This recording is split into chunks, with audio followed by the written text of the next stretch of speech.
Nuestras convicciones personales. ¿Qué convicciones tiene que no claudicará, que no abandonará, que no negará? ¿Qué convicciones? Y pensando en lo que enseña la Biblia, todos debemos tener convicciones básicas.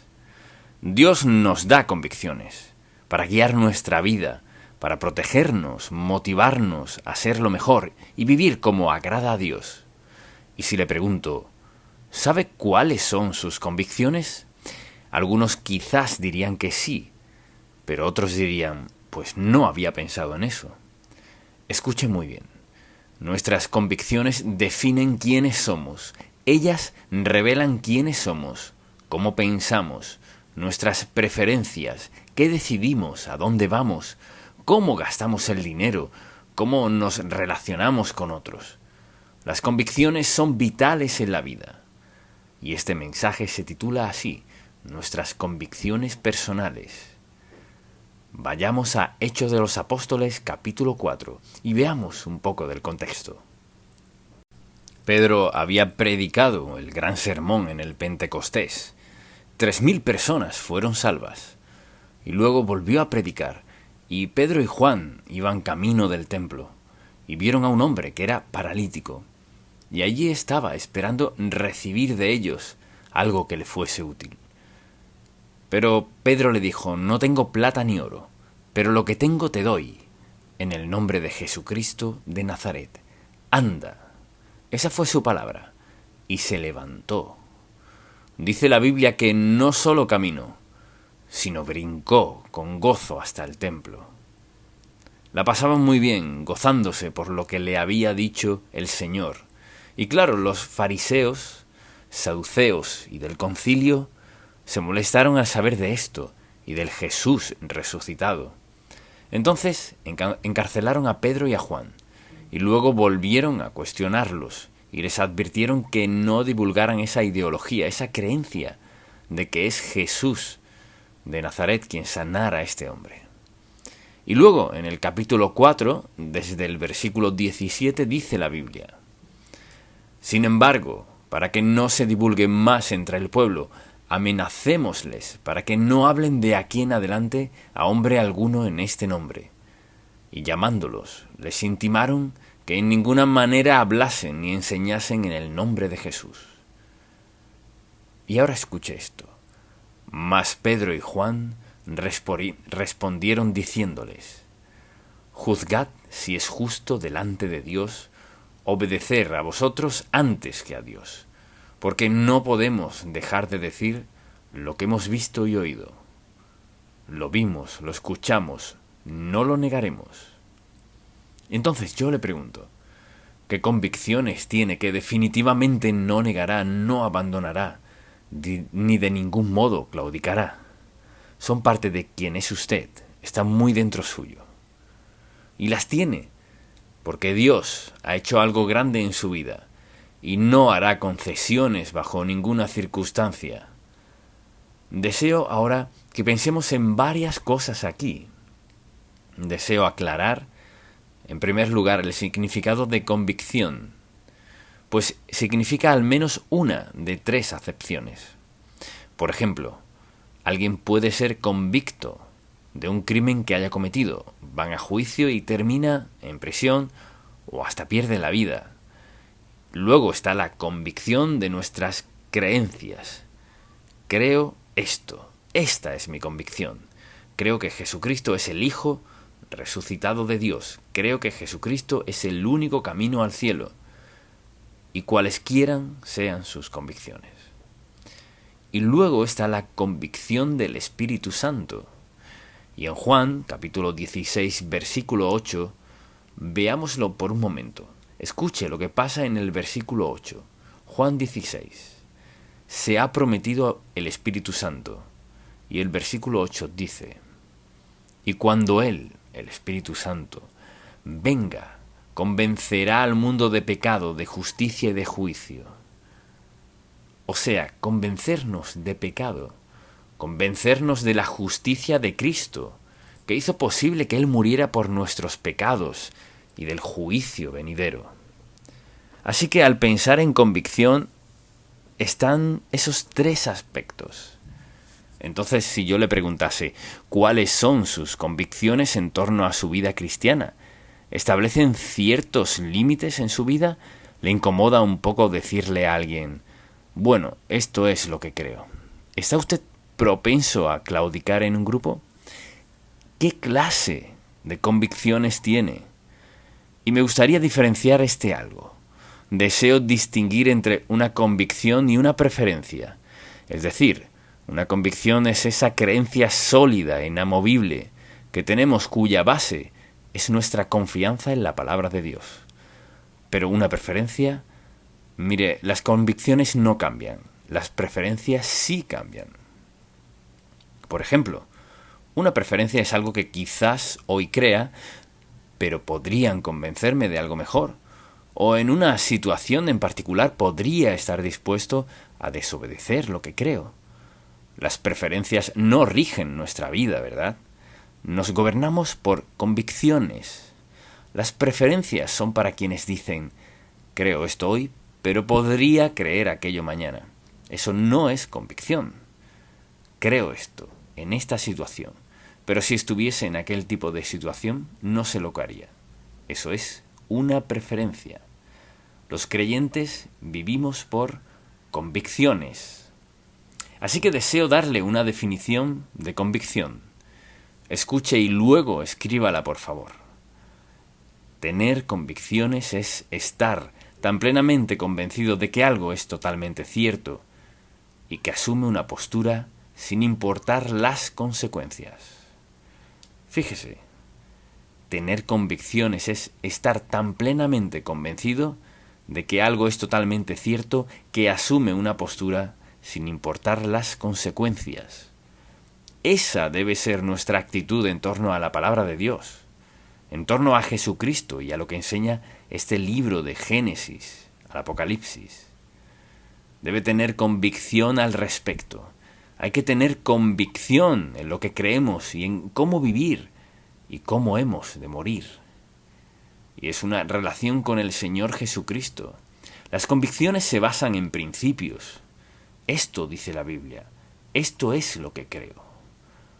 Las preferencias, sin embargo, se basan en un ir y venir. Y quienes viven según sus preferencias creen esto hoy y aquello mañana. Depende de la circunstancia, ¿verdad? Depende de cuál sea la oferta. Depende de cuál sea la tentación. Y nunca se sabe dónde está la persona que se rige por preferencias. Pregúntese, ¿rijo mi vida por preferencias o por las convicciones básicas en mi vida que definen quién soy yo? Las preferencias van y vienen, pero las convicciones son líneas rectas. Esto es lo que creo, y por esta razón lo creo. ¿En cuál categoría entra usted? ¿Vive por preferencias o por convicciones? Entonces, al pensar en esto, al considerar eso, pienso en las características, por ejemplo, de una persona con convicción. Veamos a Pedro y a Juan. Allí estaban. Habían visto personalmente al Señor Jesús. Estaba en sus vidas y corazones, y lo defendían. Pedro acaba de predicar un gran sermón y ahora iban camino al templo a orar. Y ven a este hombre que pide sanidad. Note lo que dijo Pedro. En el nombre de Jesucristo de Nazaret. Para que no quede ninguna duda de quién hablamos. Jesucristo de Nazaret. Y le dijo, levántate y anda. Y lo hizo. ¿Cómo podría negar el gran poder de la fe en el Señor Jesucristo? No podría. Entonces, al pensar en las características de una persona con convicciones, ciertamente son evidentes en su vida. Le pido que escriba estas características y examine su propia vida. ¿Son ciertas en usted? La primera es esta. Una persona con convicción es alguien que vive con un sentido de propósito. Hay un propósito en su vida. Saben a dónde van, saben cómo llegarán allí. Es un andar, una senda definida. Tienen convicciones. Ciertas cosas cuadran en su vida, otras no cuadran en su vida. Si creemos en esta Biblia, no deberíamos dudar qué son las convicciones de Dios y qué son los pecados que nos rodean por doquier. Así que la pregunta es esta: ¿tiene un sentido de propósito en su vida guiado por convicciones bíblicas básicas? Quizás diga, pues no soy de mente tan cerrada, pues ya está en problemas. Lo que está dispuesto a decir es, puedo estar hoy aquí y allá mañana.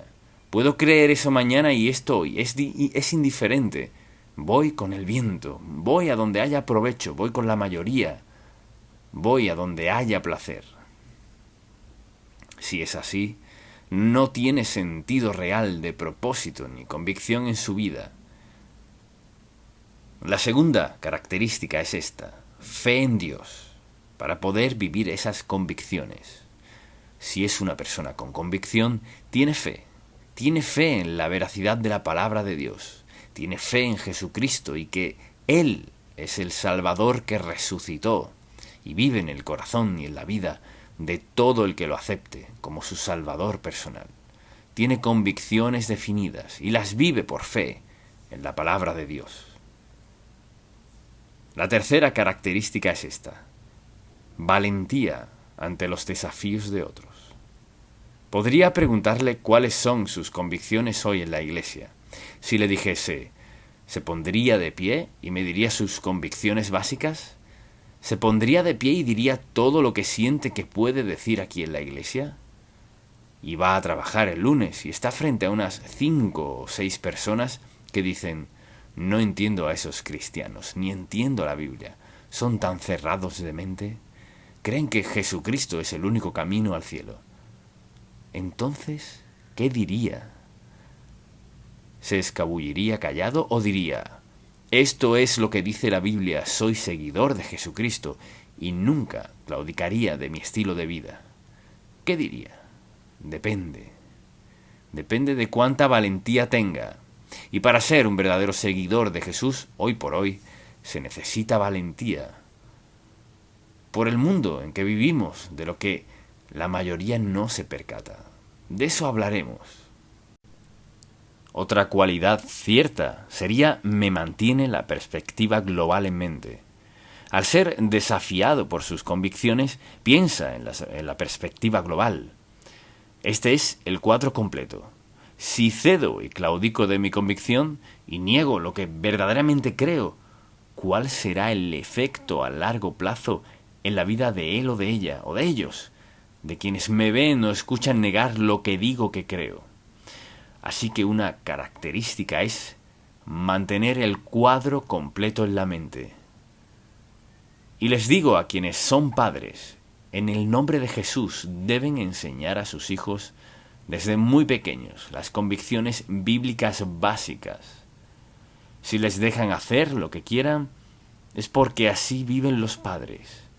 Que Dios ayude a los padres cuyo amor por sus hijos no es más que dejarles ir a donde quieran y sin darles convicciones bíblicas que rijan sus vidas. Dios lo puso aquí por nuestro bien, nuestra protección y como guía para una vida agradable a Él. Así que, o se regodea como el mundo o tiene la valentía de llevar una vida recta y piadosa. Y sabe lo que es vivir en rectitud, desde luego. Alguien que tiene convicciones reales tiene una fortaleza inusual. Y permítame decirle por qué. Permítame decirle por qué. Porque al aceptar a Cristo, el Espíritu Santo vino a su vida y le selló como hijo de Dios. Por eso es que no nos preocupa el que perdiéramos la salvación. No se puede. Somos salvos por la sangre de Cristo. Escuche lo que dice. Él le selló hasta el día de la redención, hasta que Dios le llame a su presencia. Usted es hijo de Dios. Y así que el Espíritu Santo mora en usted. ¿Y cuál es la obra del Espíritu Santo? La Biblia lo dice muy claro. La obra del Espíritu Santo es facultarle, ayudarle a entender la verdad, prepararle para tener la fortaleza física, espiritual y moral para hacer lo correcto. La fortaleza para poder entender lo que dice la Biblia y por qué lo dice. La fortaleza para estar firme en las pruebas y en el peligro. El Espíritu Santo está allí y Él dijo, cuando mande al Consolador, tiene usted al Espíritu Santo que le faculta, le fortalece, le guía y le dirige. No está solo. Y puede que alguien diga, bueno, vivo rodeado de personas, pero me siento absolutamente solo. Olvídese de eso. Si es hijo de Dios, no puede estar solo. Tiene el sello y la morada del Espíritu Santo. Él ha prometido estar con usted para lo que necesite. Así que tendrá una gran fortaleza. Quizás piense, no sabía que tendría el coraje de mantener mi postura así. Claro que sí. Y también tendrá visión.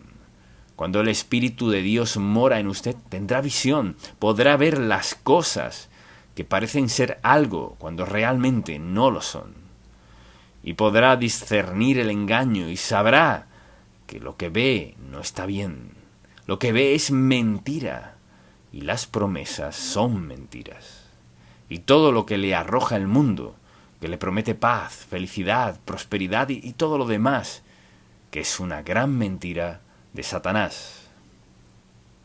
Y le aseguro, he visto que ha surgido una generación de personas que les importa muy poco la moralidad. Esta es la sociedad en que vivimos. Así que pensemos un momento, ¿por qué claudicamos de nuestras convicciones? Por ejemplo, en su oficina o en su escuela o quizás en su propia familia. ¿Por qué? Si sabe lo correcto. ¿Por qué dice, pero de todos modos lo haré? ¿Por qué? ¿Por qué sacrificamos nuestras convicciones? Creo que hay 4 razones. Y la primera es temor a las críticas. Mañana va al trabajo y sus compañeros hablan de que estuvieron bebiendo o de fiesta toda la noche y uno dice, estoy casado con esta, pero la pasé muy bien con fulana. ¿Qué dice usted? ¿Acaso les diría, esa no es una forma sabia de vivir? No, porque por temor a las críticas hacemos esto. Y decimos, bueno, yo entiendo, todo el mundo es diferente. Esa no es la respuesta. Entiendo que todo el mundo tiene derecho a pensar lo que quiera. Sí, tienen ese derecho, pero no debe decir eso como creyente. Lo que debe decir es, ¿has pensado en cómo se siente Dios por lo que estás haciendo? No me hables de Dios. Y de todas maneras se lo diré, y sabe, ya que su motivación es ayudarles. Me sorprende escuchar a la gente en conversaciones totalmente contrarias a Dios. Y quieren cerciorarse que nadie objete, porque están en su derecho, y lo están. Tengo derecho a creer lo que quiera creer, así es, y yo tengo el derecho y la responsabilidad de al menos decirle que hay otra senda, y es el camino de Dios. Esa es nuestra responsabilidad. Pero el temor a las críticas, y también el temor al fracaso. Algunas personas no mantienen sus convicciones porque piensan, bueno, ¿y qué tal si fracaso? ¿Qué tal si claudico? ¿Qué tal si mis amigos me abandonan?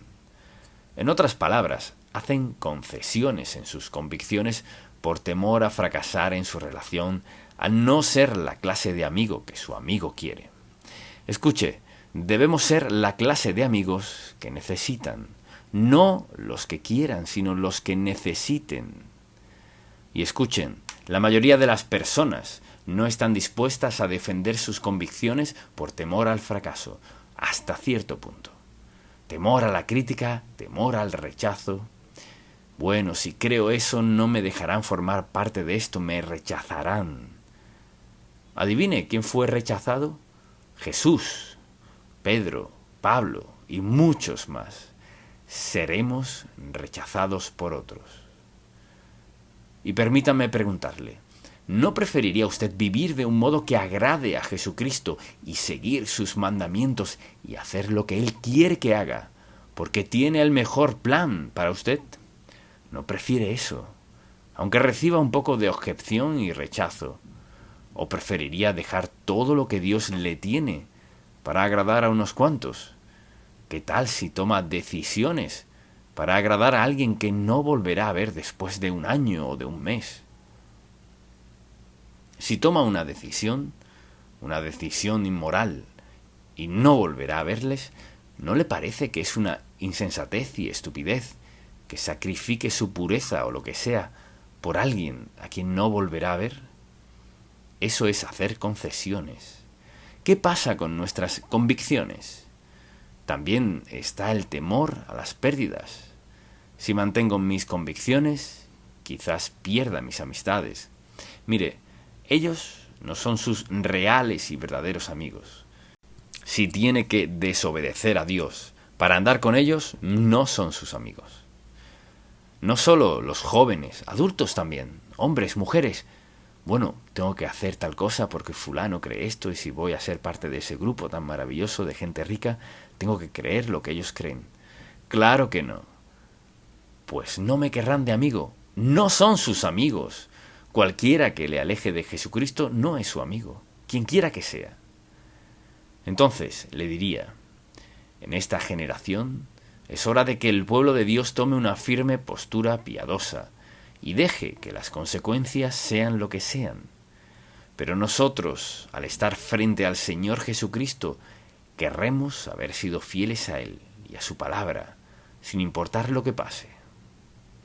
Y entonces yo le pregunto, ¿qué convicciones tiene que no abandonará, que no claudicará, que no negará? Un día de estos estará frente al Señor y dará cuenta de su vida. Alguien con convicciones firmes, piadosas, puede tener un gran impacto en sus amigos, en sus socios de negocios, en quien sea que les rodee. Debemos ser temerosos de Dios, con convicciones firmes basadas en la palabra de Dios, no en alguna opinión política, ni basadas en la opinión de algún club. Nuestras convicciones deben basarse en la Biblia, porque las demás cosas pasarán, las demás cosas serán pasajeras, pero la palabra de Dios nunca pasará. Y le exhorto a examinar sus convicciones y a preguntarse, ¿cuáles son mis convicciones? ¿Qué creo? ¿Y qué creo con firmeza para poder comunicarlo, sabiendo que seré rechazado? Entonces, ¿qué clase de vida está llevando? Quizás diga, vivo la vida que quiero vivir. ¿Pero ha pensado en las consecuencias de vivir como vive?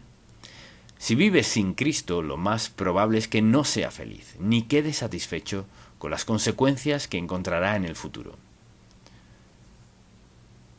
Mi oración a Dios por usted es que se detenga a pensar dónde pasará la eternidad. Piense cuál es su relación con el Dios Todopoderoso. Y quizás usted diga, no creo en Dios. Tal vez no crea en Dios, pero Él sigue allí. ¿Cuál es su respuesta a Dios? Lo más sabio que puede hacer quizás sea decirle, Señor, no entiendo mucho de esto, pero quiero lo mejor para mi vida. Sé que he pecado contra ti y necesito ser perdonado. Te pido que perdones mis pecados. El pastor dijo que moriste en la cruz y pagaste todos mis pecados. Lo creo. Te pido que perdones mis pecados y me salves hoy, amado Dios. Muéstrame la clase de compromisos que debo hacer, la clase de convicciones que debo tener. Dijo que el Espíritu Santo me ayudará. Te pido que el Espíritu Santo obre en mi vida, de modo que me haga la persona que quieres que sea, no importa cuáles sean las consecuencias. Si toma esta decisión, su vida cambiará, y cambiará para siempre. Amén. Padre, te damos gracias por darnos al Espíritu Santo para ayudarnos en tiempos difíciles. Te pedimos que nos ayudes a ser muy claros en respecto a nuestras convicciones, a no cubrirlas, ni esconderlas, ni estar dispuestos a cambiarlas para agradar a otros. Pero ya que tu palabra nos enseña claramente cómo vivir, ayúdanos a vivir sin temor, valiente y osadamente en todo momento, dándote honra y gloria. En el nombre de Jesús. Amén. Su vida es importante para Dios. Estaba pasando por un valle en mi vida. Fui al hospital 2 veces en solo unos meses.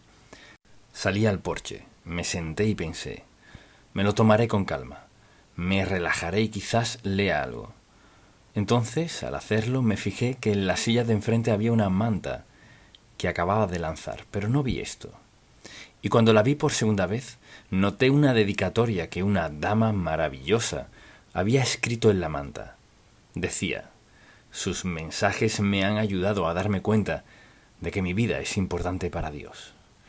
Cuando leí eso pensé, Señor, no sé lo que tenía ella en mente, pero justo eso yo necesitaba escuchar. Mi vida es importante para Dios.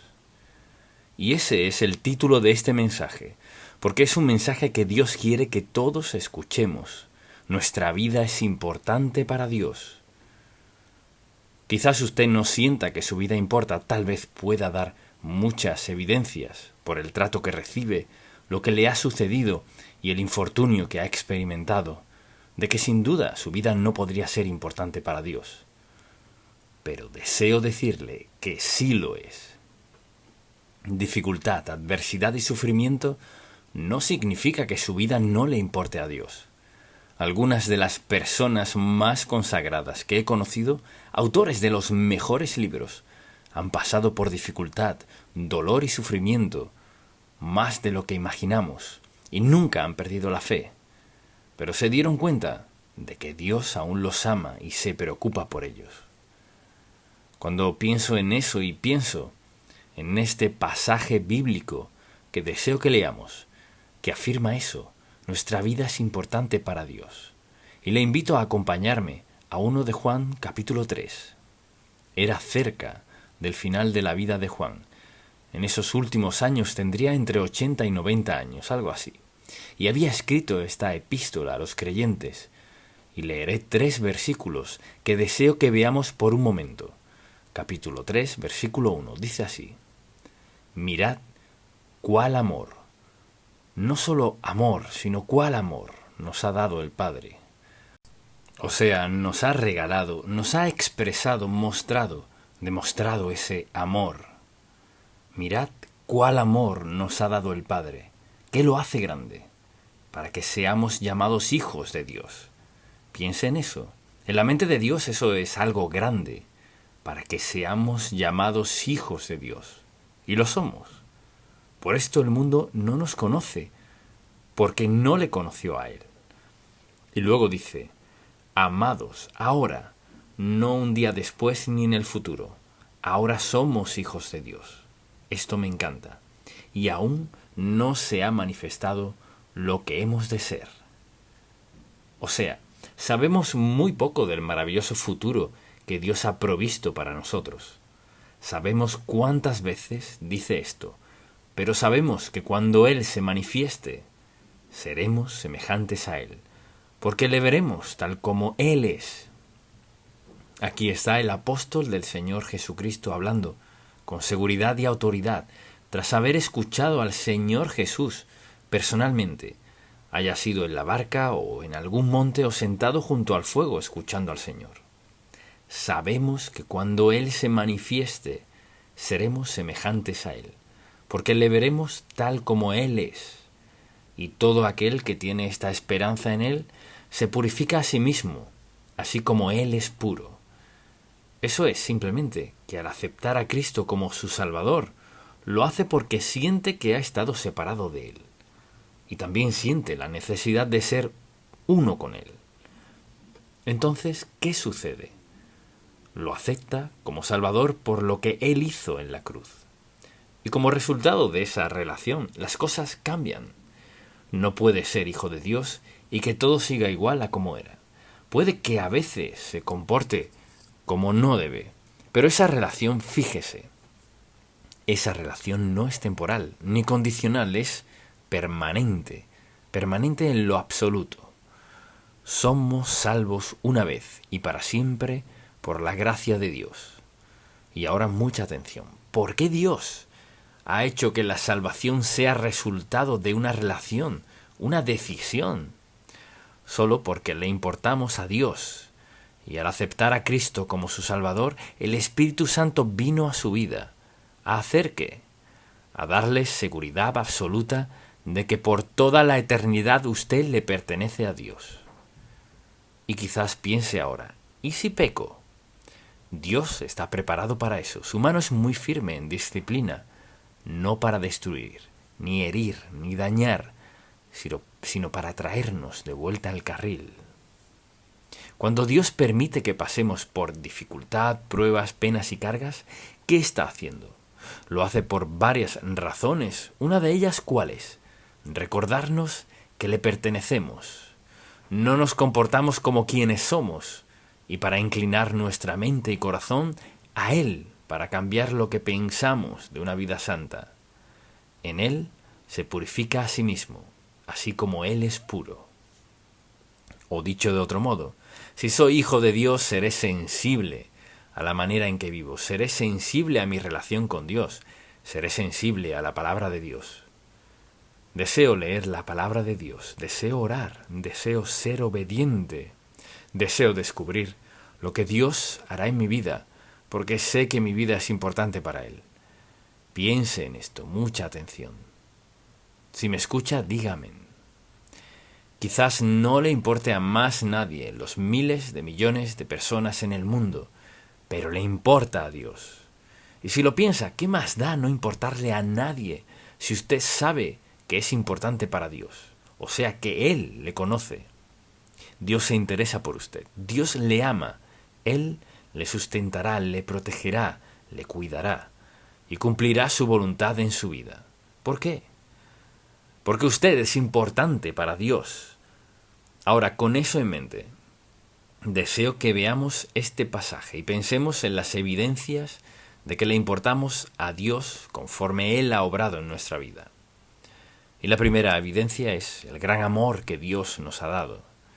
Piense en esto. ¿Por qué fue salvo usted? Quizás diga, bueno, un día fui y escuché a un gran predicador y su predicación hizo que me salvara. No, no fue eso. Fue salvo porque escuchó la verdad del Evangelio de Jesucristo y Dios alcanzó su vida mediante su palabra. Le habló a su mente, a su corazón, a sus sentimientos, a todo su ser e hizo que se diera cuenta de que llevaba una vida muy inferior a la que Él tenía en mente para usted. Y aceptó al Señor Jesucristo como su Salvador, como resultado de escuchar su palabra, la convicción del Espíritu Santo, para ayudarle a entender que Dios le amó y le perdonó. Él transformó su vida, así que fue su salvación. Y lo segundo que resultó de todo esto fue su santificación, o sea, la vida consagrada que Dios ha provisto para cada uno de nosotros. Al aceptar a Cristo como su Salvador, el Espíritu de Dios le selló como Hijo de Dios. Vino a morar en nosotros. Mientras Dios se sienta en su trono celestial, su Espíritu Santo se sienta en el trono de nuestro corazón. Nos guía, nos dirige, nos fortalece para obrar en nuestra vida, la cual representa y se asemeja a Cristo. Eso es lo que Dios ha provisto. Lo tercero que hizo fue que comenzó a suplir sus necesidades. Como resultado de ser hijos de Dios, dijo que supliría todas nuestras necesidades, ¿verdad? Mucha atención. Suplir todas nuestras necesidades conforme a sus riquezas en gloria. No conforme a nuestros talentos, facultades, destrezas y todo lo demás, no. Dios prometió suplir cada necesidad que tenemos. ¿Por qué? Escuche, porque cada punto en este mensaje es porque le importamos a Dios. Piense en esto. El hecho de que importa significa que hay una relación, que hay amor, hay empatía, hay entrega. Y eso es lo que Dios quiere decir. Y dice, escuche, Él nos salva, nos santifica, y luego ¿qué hace? Suple nuestras necesidades. Mi Dios, pues, suplirá todo lo que os falta, conforme a sus riquezas en gloria. ¿Acaso podríamos agotar las riquezas de Dios? No. Lo único que bloquea las bendiciones de Dios para nosotros es volvernos despreocupados en la vida, indiferentes a Dios, que vivamos en pecado, en el caso que sea. Y luego pienso en que lo más importante aquí es nuestra salvación, nuestra santificación y nuestras necesidades. Y mire lo que Dios hace. Como resultado del cuidado de Dios, se interese por nosotros y suple nuestras necesidades. Al ser salvos, envió al Espíritu Santo a morar en nosotros. ¿Se da cuenta de cuán bendecido es? Es morada, mucha atención, es morada del Santo Dios.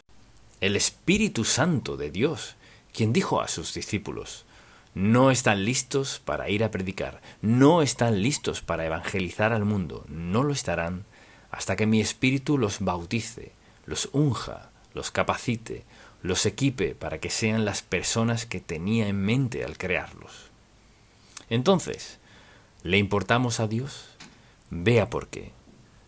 Porque nos salva, nos santifica, suple nuestras necesidades y nos dio al Espíritu Santo. Dios ha demostrado su gran interés por nosotros, que sí le importamos. Piense en esto: Dios, quien es el soberano del universo, pudo haber dicho: salvaré a quienes me acepten y veré lo que hacen. Pues Él sabía lo que haríamos, nos equivocaríamos, fallaríamos una y otra vez. Pero sabía, fíjese, no solo que tendría que alcanzarnos y perdonarnos, bajaría Él mismo para morar en nosotros y capacitarnos para que viviéramos la vida que proveyó para nosotros. ¿Somos bendecidos por Dios o no? Piense en esto. Nuestra vida es importante porque Dios es maravilloso y nos ama con todo su corazón. La primera evidencia de que nuestra vida importa es todo esto que Dios ha hecho por nosotros. La segunda evidencia es que somos llamados hijos de Dios. ¿Y ahora importo? Claro que sí. Piense en lo que siente por sus hijos. Les dice a sus amigos: este es mi hijo, esta es mi hija. Está orgulloso de ellos. Ellos le importan. Mire, cuando a alguien le importa, eso afectará su relación con ellos. Cómo habla de ellos, lo que hace por ellos, cómo se relaciona con ellos. Cuando en verdad se involucra en la vida de esa persona, pues le importa, los tratará de cierta manera. Y la verdad es que, por ejemplo, si trabaja en algún lado y ve al jefe actuar en la vida de alguien de una manera y de otra, en la vida de alguien más, ¿cuántas veces he escuchado a la gente decir: bueno, siento que en mi empleo no soy importante? O cuando alguien dice: no me importa. Mire, nunca escuchará a Dios decirle: no me importa. Eso no está en su vocabulario. Así que el hecho de que le importamos a Dios, somos llamados sus hijos. Todas esas promesas y bendiciones de las cuales hablamos, nuestro nombre está en el libro del Cordero. Le pertenecemos, pase lo que pase. Le sigue importando a Dios lo que suceda en nuestra vida. La tercera evidencia de que nuestra vida es importante para Dios es que todavía no es como será. Vea nuestra sociedad. Por ejemplo, es peor de lo que ha sido en toda mi vida. Piénselo por un momento. ¿Cómo llegamos a ser así? Le diré: ve este libro. Deseo que piense en cuánto tiempo pasa en este libro en un día cualquiera. ¿Ve este celular? ¿Cuánto tiempo pasamos en eso versus la Biblia? Qué diferencia, ¿verdad? ¿Qué ha sucedido? Nuestra atención se ha desviado de Dios. Y mientras más inventos nos ingeniemos, es solo otra forma de alejarnos de Dios. ¿Quiero decir que el celular no es importante? No, y las computadoras sí, pero al hablar con quien sea, pocos dirían: paso tanto tiempo leyendo la palabra de Dios como el tiempo que paso hablando con mis amigos por teléfono sobre asuntos que no son nada relevantes. ¿Qué le sucedió a nuestra sociedad? Le diré qué ha sucedido. La poseemos, pero no la leemos. La poseemos, pero no nos regimos por ella. Vivimos en una sociedad que ignora por completo quién es Dios y su palabra se está volviendo cada vez menos importante. Y el mundo ofrece más y más cosas con las cuales involucrarnos, que supuestamente nos traen placer. Pero Dios sabe que lo mejor para nosotros es seguir las enseñanzas de su palabra. Pedid y se os dará. Buscad y hallaréis. Llamad y se os abrirá. Mi Dios, pues, suplirá todo lo que os falte, conforme a sus riquezas en gloria. Él nos da su fortaleza. Él nos ayuda a ser sabios para seguir sus mandatos, su voluntad, su propósito y plan para nuestra vida. La Biblia está llena de promesas de Dios. ¿En qué nos equivocamos? Poco a poco, el mundo llena nuestras mentes de cosas, y antes solíamos llenarla de la palabra de Dios. Piense en esto. Cuando Dios Todopoderoso dice, tú me importas, es Dios. Cuando Dios dice, tú me importas, ¿qué palabra de aliento más impactante podemos escuchar? Me importas, me intereso por ti, me concierne tu vida, lo sé todo de ti. Quiero lo mejor para ti, te amo. Mi amor por ti no es condicional, mi amor por ti es totalmente incondicional. Anhelo verte cuando te llame a mi presencia. Anhelo que estés en todo lo que he provisto para ti en el cielo. ¿Dónde está Dios en este mundo confundido, frustrado, tan afluente que ha perdido su sentido de dirección? Y luego, deseo que notemos algo más, y es la cuarta evidencia de que nuestra vida le importa a Dios, y es que seremos semejantes a Él. Dicho de otro modo, piense por un momento en esto. Lo que dice en 1 de Corintios, capítulo 15. Sabe lo largo que es ese capítulo y cuánto dice Dios de nuestra vida, de nuestro futuro, de nuestra resurrección y todo lo demás. Piense en esto. La Biblia dice, mas ahora Cristo ha resucitado de los muertos. Primicias de los que durmieron es hecho. Y luego comienza hablando de cómo Dios obrará en nuestra vida y en nuestra resurrección. Entonces, piense en esto. Su vida es tan importante para Dios que Él no solo ha provisto para su vida ahora, Él ha provisto para su vida eterna, por siempre y para siempre. No tenemos que preocuparnos por la vida después de la muerte, si hemos aceptado a Cristo como nuestro Salvador. Nuestra vida le importa. De hecho, si lo piensa, no hay ni un solo aspecto de su vida en el cual Dios no se haya involucrado por su pasado, presente y futuro. Y el futuro es que tendremos un día de resurrección. Un día de estos estaremos con Dios por siempre y para siempre, porque Él se interesa por nosotros, porque nuestra vida le importa. Luego lo pienso a la luz de esto. La quinta razón por la cual nuestra vida es importante para Él es que Él desea que llevemos una vida santa y pura por el poder del Espíritu Santo, glorificándolo por toda la eternidad. ¿Cuál es su deseo para nosotros? Que vivamos en santidad. ¿Y cómo podemos hacerlo? Con tan solo obedecer al Espíritu Santo que mora en nosotros. Mire, Dios no quiere nada de nosotros que no haya provisto. Quiere que vivamos en santidad. ¿Y qué hace? Nos da la presencia del Espíritu Santo para que sepamos cuál es la verdad, para que nos demos cuenta de que Él nos ama, nos perdona, nos limpia. Dios quiere lo mejor para nosotros y está dispuesto a darnos lo mejor si confiamos en Él. Entonces, le pregunto, ¿en algún momento de su vida ha encarado la realidad de que usted es valioso para Dios, que Dios se interesa por usted, que le ama, que Dios quiere que sepa la verdad, lo correcto, lo mejor, que quiere que entienda que un día de estos morirá y dará cuenta a Él? ¿Se ha dado cuenta de que si le pide a Dios que perdone sus pecados, Él lo hará? Si le pide seguridad de que al morir irá al cielo, Él se la dará. La próxima decisión más importante que tomará, si no es creyente, puede tomarla ahora mismo, y es rendir su vida a Cristo. Quizás diga, ¿y qué significa eso? Quiere decir que confiesa ante Dios que es pecador, que no puede cambiarse solo, que cuando Cristo fue a la cruz, pagó la deuda de su pecado y la pagó por completo. Y si le pide perdón, basándose en lo que Él hizo en la cruz, pagando su deuda de pecado, y si le pide que le perdone, Él lo hará. Dios escribirá su nombre en el libro de la vida y nunca lo borrará. Y desde este instante puede estar seguro de que Él morará en usted, le guiará, le ayudará, le fortalecerá y le dará la vida plena. Su vida es importante para Dios. Padre, cuán agradecidos estamos. No hay que inventar una nueva idea, solo responder a esta gran verdad del Evangelio, que viniste al mundo, diste tu vida en la cruz, diste tu sangre por nuestros pecados, nos aceptaste como tus hijos, escribiste nuestro nombre en el libro de la vida y ahora tenemos seguridad plena, la certeza de estar contigo para siempre después de esta vida. Gracias, Dios mío, por tal bendita certeza. En el nombre de Jesús. Amén.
Cuando titubea nuestra fe.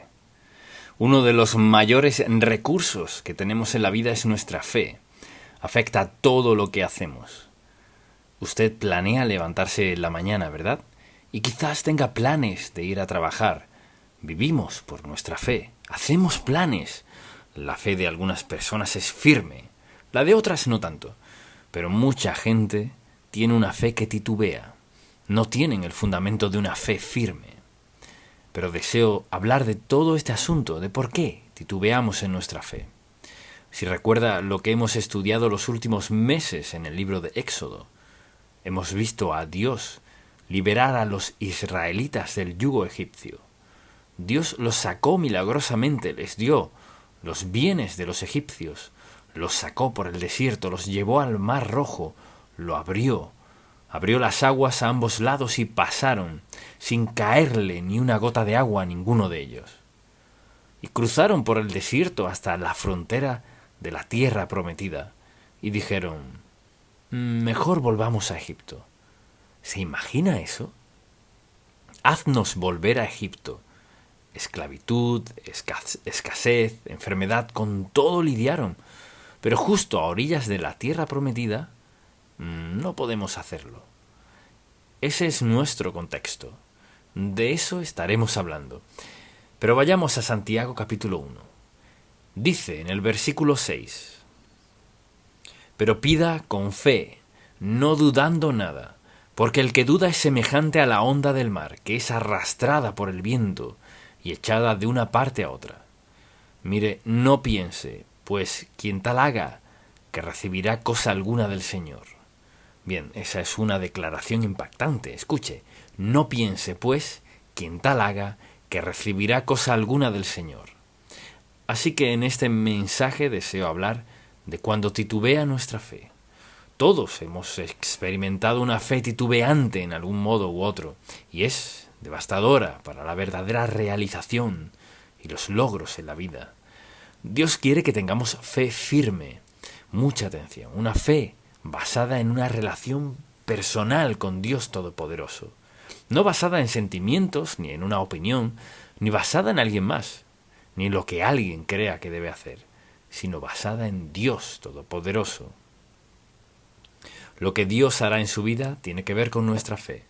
No es pasar tiempo pensando en lo que no podemos hacer o lo que no tenemos, sino pensar en lo que Dios ha provisto para nosotros, lo que ha prometido y lo que permitirá que suceda. Así, pensemos en algunas causas de la fe titubeante. Cuando nuestra confianza en Dios está en conflicto con el razonamiento humano, ¿qué sucede? Si nos guiamos por el razonamiento humano, en lugar de confiar en Dios, no sacaremos provecho de la vida. Al aceptar a Cristo como nuestro Salvador, esto hace. Decimos esto: creo que ahora, al haber aceptado a Cristo como mi Salvador, cuando muera iré al cielo y nada me lo impedirá, porque Él prometió, ausentes del cuerpo y presentes al Señor. Así que lo aceptó como su Salvador.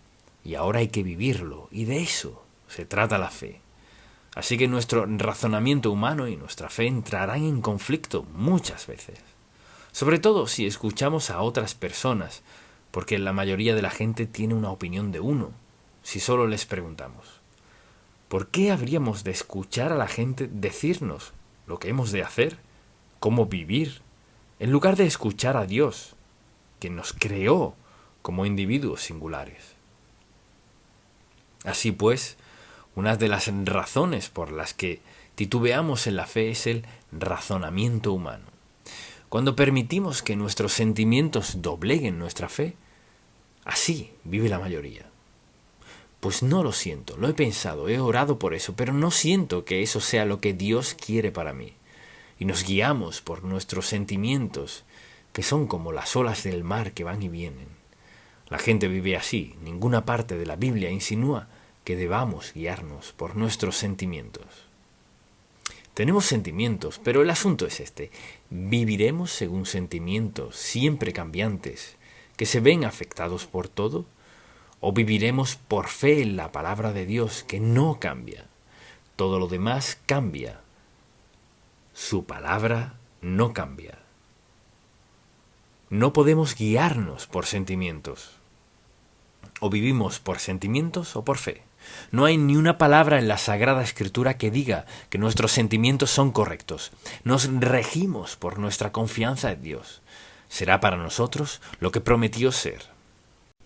Asimismo, cuando no vemos a Dios actuar en nuestras circunstancias, creo que esto le sucede a mucha gente. Suceden cosas que no esperaban o no habían planeado y no ven a Dios en ellas. Y quizás alguien diga, bueno, ¿qué quiere decir con eso de ver a Dios en ellas? Preste atención, la mayoría de nosotros vemos a Dios en nuestras circunstancias, cuando éstas son buenas, cuando tengo lo que quiero, voy a donde quiero, manejo esto, he visto aquello, vivo aquí. Ahí es donde vemos a Dios. Pero, ¿qué tal si tocamos fondo y dejamos de tener todo eso? ¿Dónde está Dios? ¿Acaso ha desaparecido? ¿Ha cambiado? ¿El Dios que dijo, no te desampararé ni te dejaré, ha cambiado? No. Así que confiamos en Él, aunque no siempre entendamos lo que está haciendo, pero siempre actúa en nuestras circunstancias para cumplir su voluntad y para nuestro bien.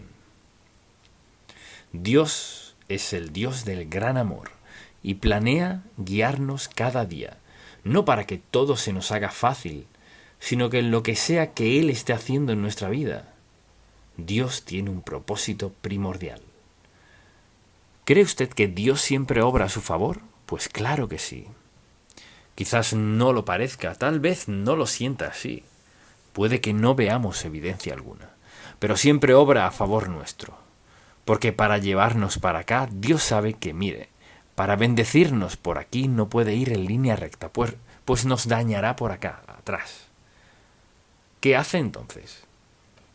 Nos lleva por suficiente dolor, dificultad, adversidad, que para cuando llegamos estamos tan agradecidos con Dios que nos deleita obedecerlo, nos encanta obedecerlo. De igual modo, cuando escuchamos malos consejos, cuidado con a quién escucha. Quizás alguien diga, bueno, he estado hablando con mis amigos sobre lo que estoy pidiéndole a Dios en oración, y ninguno piensa que debo hacerlo. Mira, no escuche a sus amigos. Y usted dirá, ¿está diciendo que nunca escuche a mis amigos? No, pero oiga, cuando se trata de decisiones a tomar en la vida, sus decisiones no son las de sus amigos. Sus decisiones quedan entre usted y Dios. No se trata de que no busquemos consejo piadoso, pero estos deben ajustarse a la palabra de Dios, a su espíritu y su guía para nuestra vida. Así que, hablando de las causas de la fe que titubea, otra de ellas es esta: cuando nos enfocamos en las circunstancias y no en Dios, y siempre caemos en esa trampa. Bueno, estas son mis circunstancias, en vez de estas son mis circunstancias a la luz del gran Dios soberano a quien sirvo, quien me ama incondicionalmente. No son mis circunstancias por sí solas, sino mis circunstancias de las cuales Dios está muy consciente. Él sabe bien por qué estoy donde estoy, sabe bien lo que debemos hacer, sabe bien lo que debería hacer, sabe lo que no tiene sentido alguno, pero es su voluntad. Eso es lo que nos hace caer. Esto es por lo que comenzamos a orar y preguntarle a Dios qué debemos hacer. Y luego, muchas veces, al hacer eso y al hablar con nuestros amigos y al ver las circunstancias, decidimos, según nuestras circunstancias, lo que escuchamos y lo que sentimos. Decir, pues esa no podría ser la voluntad de Dios, cuando puede ser justo lo que Dios quiere. Porque, ¿cómo crecemos en nuestra fe? Al ser desafiados por circunstancias que no son normales, desafiados por algo que no parece lógico, que parece difícil. ¿Por qué Dios me pediría que haga esto? Y a veces lo que Dios está haciendo es impulsarnos a crecer en nuestra fe. Dios siempre está velando por nuestro bien. Cuando nos enfocamos en nuestras circunstancias en lugar de Dios, algo comienza a suceder en nuestra vida. Otra causa es cuando no conocemos los caminos de Dios, los ignoramos. Si desconozco cómo actúa Dios, entonces me decepcionaré. Y alguien dirá, pues ¿cómo aprendemos cómo actúa Dios? De la palabra de Dios. Y piense en cuántas personas, desde que crecen, tienen una Biblia pero nunca la leen. O si la leen, suelen leer sus pasajes favoritos. Pero Dios quiere que crezcamos. ¿Y cómo crecemos? Crecemos mediante nuestra fe, al confiar en Dios, al creer en Él, e incluso en los momentos de llanto y pruebas más difíciles. Debemos creer que Dios está haciendo algo bueno, pues mire, Dios es bueno y nos ama. Y aun en tiempos difíciles, cuando nos disciplina, sigue amándonos. Él sabe lo que necesitamos. Ahora, creemos que sabemos lo que necesitamos. Necesitamos una casa grande, un auto grande, ropa costosa, toda clase de joyas. Podemos mencionar de todo, ¿sabe qué? Dios no promete eso. Promete algo mucho mejor, una relación personal y estrecha con Él. Ese es el don más maravilloso que Dios podría dar y es lo que da. Y luego pienso en que los sentimientos de culpa por pecados pasados atormentan a la gente. Muchas personas que han sido salvas lo saben. Sin embargo, nunca crecen y es por esta razón. Creen que Dios las salvó, pero no creen del todo que Dios les haya perdonado pecados en su pasado, de los que quizás se avergüencen o quizás ciertas cosas que tanto lamentan que les hayan pasado, de algún modo no pueden creer que en verdad Dios las haya perdonado. He conocido a mucha gente así en la vida. Pues sé que soy salvo, sé que acepté a Cristo como mi Salvador, pero pasó esto en mi vida y no creo posible que Dios pueda perdonármelo. ¿Qué es lo que Dios no puede perdonarle? Pues así es Él, un Dios que perdona. Mire, algo que Dios no hace es volver y decir, no. Cuando Dios perdona, es en su mente divina olvida.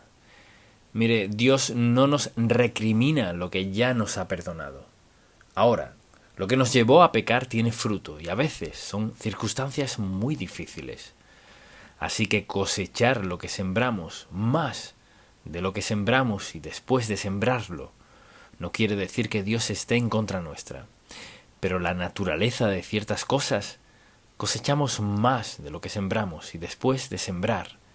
Y no dice, pero Dios no nos perdona. No. Mire, aun cuando hemos cometido errores, cuando hemos pecado contra Dios, Él nos ha perdonado. Fíjese, aún al sufrir las consecuencias de grandes errores, Dios Santo está con nosotros para ayudarnos, facultarnos, recordarnos que los frutos y las consecuencias de lo que hicimos siguen allí, y lo sentimos, pero Él nos ha perdonado, nos perdona pese a todo. Y aquí es donde muchos cristianos llegan a cierto punto en su compromiso con el Señor y dicen, pero hace mucho tiempo pasó esto en mi vida y no sé cómo Dios podría perdonarme. Yo se lo diré. Le diré cómo Dios puede perdonarle lo que sea. No dije que no habría consecuencias, pero le diré cómo Dios perdonará cualquier cosa. Ve a la cruz. Cuando Dios envió a Cristo a morir y derramar su sangre en la cruz, eso fue por nuestros pecados. ¿Y cómo nos perdonará? Al pedirle que nos perdone, no porque seamos perfectos, sino en virtud del hecho de que Cristo murió por nosotros. Y si le rendimos nuestra vida y confesamos nuestra fe en Él, Él perdona nuestros pecados. Y pienso en cuántas personas se pierden lo mejor de la vida porque no pueden creer que de algún modo Dios pueda perdonarles eso, aquello y lo otro. Bien, culpa de pecados pasados. Y desde luego cuando escuchamos las mentiras de Satanás, porque Satanás sigue hablando. He conocido a personas maravillosas que nunca serán felices en su vida, porque no pueden cerrar sus ojos a las acusaciones del diablo.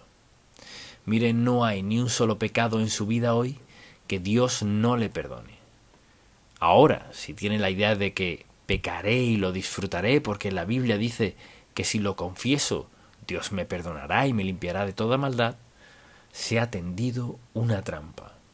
Está poniendo a prueba a Dios, pero Dios lo perdonará cualquiera que sea su pasado, porque es Dios de amor, de bondad y misericordia, y ha pagado el precio de nuestros pecados.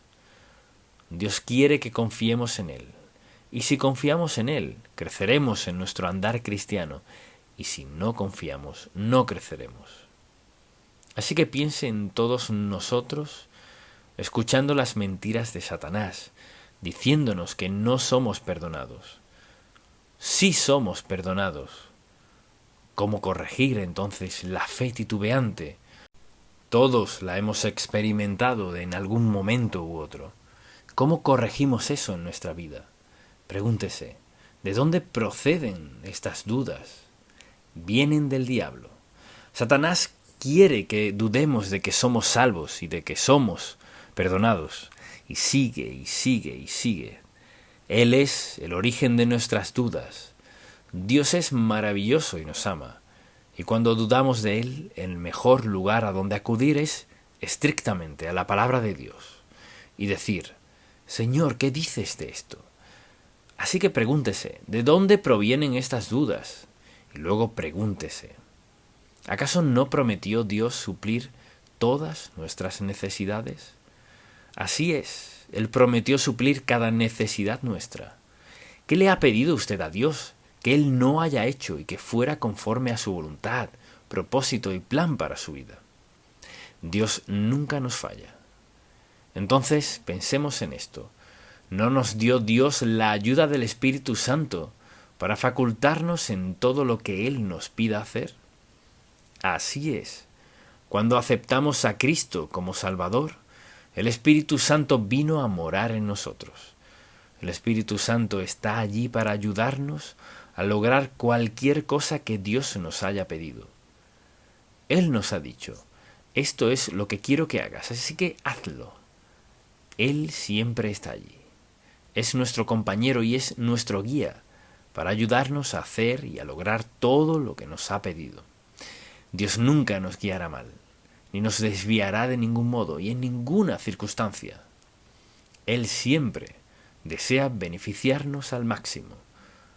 La pregunta es, ¿quiere escucharlo? Con un corazón receptivo, ¿está dispuesto, está listo a escuchar a la luz de lo que sabe de la palabra de Dios? La Biblia menciona muchos pecados y nos prohíbe participar de muchas cosas en la vida. No cometerás adulterio, no robarás, no matarás, no darás falso testimonio. La lista sigue y la gente lo sabe y pueden citarlo, pero piensan así. Soy una excepción, soy bastante bueno, no soy una persona mala, nunca he matado a nadie. He escuchado, saben, todo lo imaginable de por qué alguien puede pecar contra Dios y por qué es aceptable. Y no lo es, no lo es. Mira, no importa quién sea, lo que sea, cuánto tiempo haya conocido al Señor, no se puede cambiar un principio bíblico, uno de los cuales dice, y sabed que vuestro pecado os alcanzará. En segundo lugar, cosechamos lo que sembramos, más de lo que sembramos, después de sembrarlo. No podemos cambiar eso. Así que deseo que pensemos en esto. Para una vida de fe hay que saber lo que dice la palabra de Dios. Dios quiere lo mejor para nosotros. Y lo mejor para nosotros exige algo de nosotros. ¿Y acaso no prometió Dios estar con nosotros en todo momento? Sí. ¿Hay algo demasiado difícil para Dios? No. Al tomar una decisión importante en la vida, mucha atención. No podemos preguntarle a alguien más durante el proceso si se trata de una decisión importante. Algunas personas creen que las grandes decisiones a los ojos de Dios son triviales para nosotros, y las que consideramos muy grandes para Dios no lo son. Dios quiere corazones atentos y obedientes para obtener lo mejor que nos ofrece Dios Todopoderoso. ¿Significa eso que no hay dolor? No. ¿Que nunca tendremos necesidad? No. Dios sabe lo que hace falta para formarnos, crearnos, convertirnos en las personas que creó, y Él lo hará. O sea, si ha vivido la mitad de su vida y dice, lo arruiné, comience ya. Dios lo tomará allí donde está y le perdonará su pecado, a pesar de su pasado, le ayudará a superarlo. Pero la mayoría de la gente no está escuchando a Dios, solo hacen lo que les place. ¿Es esta una encrucijada que podría costarme una vida de lamento por mi incredulidad? Esa es una gran pregunta. Al confrontar alguna duda, pregúntese, ¿es esta una encrucijada que podría costarme una vida de lamento por mi incredulidad?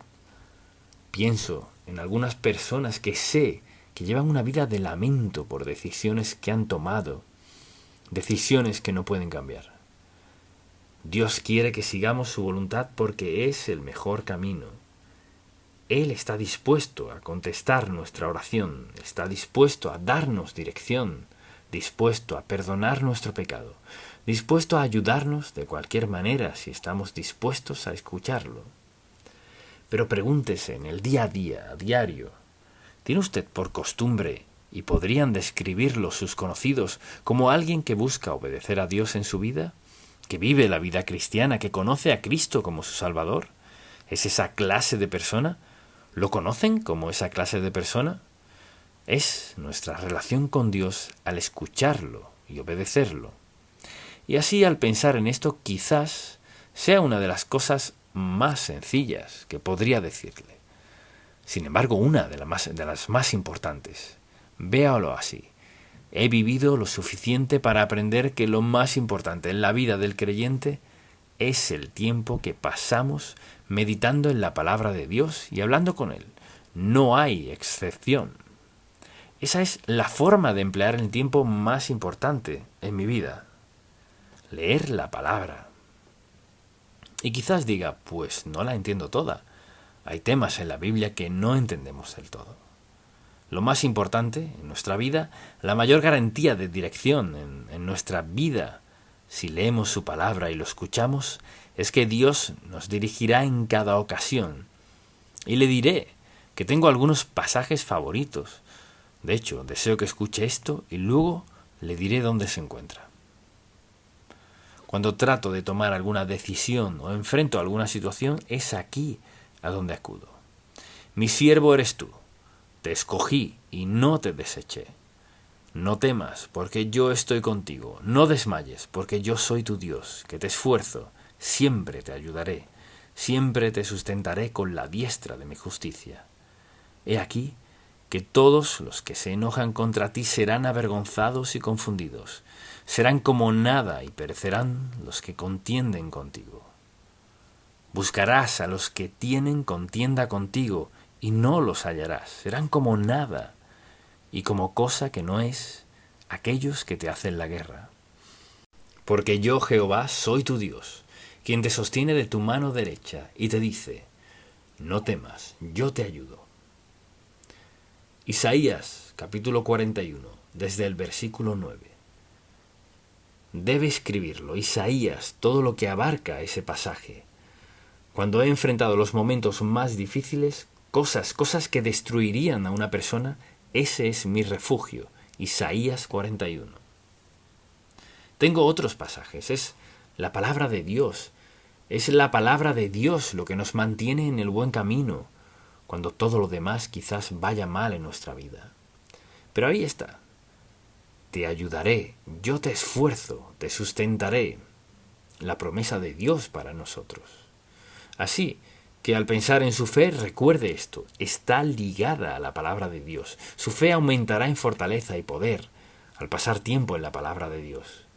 Quizás esté hoy aquí sin conocer a Cristo como su Salvador, pues ¿cuál es el primer paso? Es pedirle a Cristo que perdone sus pecados, no porque vaya a ser mejor, ni que lo merezca, sino porque Él dijo que si confesamos a nuestros pecados, Él es fiel y justo para perdonar nuestros pecados y limpiarnos de toda maldad. Cuando Cristo fue a la cruz, murió y pagó nuestra deuda de pecado. Si usted le pide que lo perdone, lo hará, y luego procederá a guiarlo, dirigirlo y ayudarle a entender la palabra de Dios. Cambiará toda su vida. Espero que haga eso. Quien sea y donde esté, Dios está dispuesto a cambiar su vida si se lo permite. Amén. Padre, gracias por tu maravillosa palabra. Te pedimos que el Espíritu Santo grabe estas verdades en cada corazón. Danos la valentía necesaria, Señor, para obedecerte, aunque no veamos con mucha claridad. Y cuando nos envíes, danos sabiduría y valentía para ir a hacer lo que sea que quieras que hagamos en la vida. Te amamos, te adoramos y te bendecimos por cada bendición que nos das, pero sobre todo por tu presencia y tu poder en nosotros. En el nombre de Jesús. Amén.